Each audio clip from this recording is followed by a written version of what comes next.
Kasalanan ng Amerika bakit nagkakagulo sa South China Sea. In short, sinisisi ng China ang Estados Unidos. Tanong ni Mao Ning, bakit kailangan pang mag-deploy ng armas nuclear sa Asia? Mali na nga daw ang pagde-deploy ng missile launcher in the first place. Pinapalala pa daw lalo ng US ang kaguluhan. Tirada naman ni Secretary Gibo, kasalanan nyo yan. Diba nakikipag-usap ang Pilipinas sa inyo na lumayas kayo sa teritoryo ng aming bansa? Anong sukli nyo? Water cannon at banggaan. Ngayon pinagtatanggol kami ng treaty allies namin, nagre-reklamo kayo?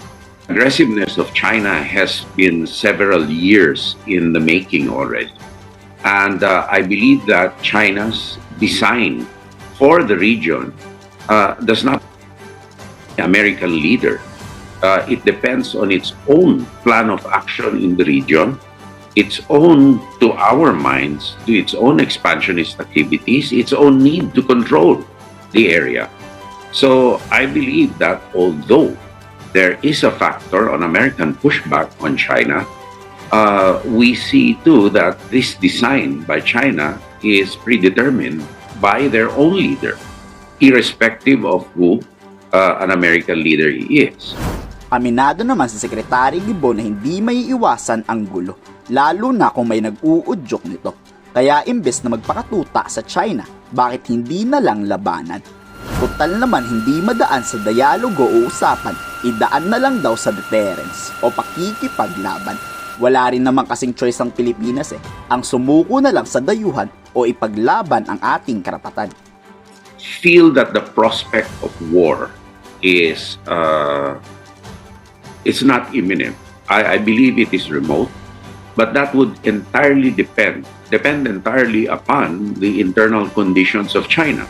Insofar as the Philippines is concerned, we are not allowed by our constitution to seek war as an instrument of national policy. What we are doing is to create, just like Singapore does, a credible deterrence coupled with diplomacy. You can't have diplomacy without a credible deterrent force. And what we are doing is merely putting a stop as best as we can to the illegal incursions of China, of which I do not think any country in the world supports, meaning to say the 9, 10, or 11 dash line. I do not think it has any basis, and the world is united, some more vocal than others, in not supporting this narrative. Kayo, sisihin nyo rin ba ang Amerika na nagpapadala sila ng armas na panglaban natin? O pabor kayo sa ginagawa ng Estados Unidos? Komento sa baba, magsalo.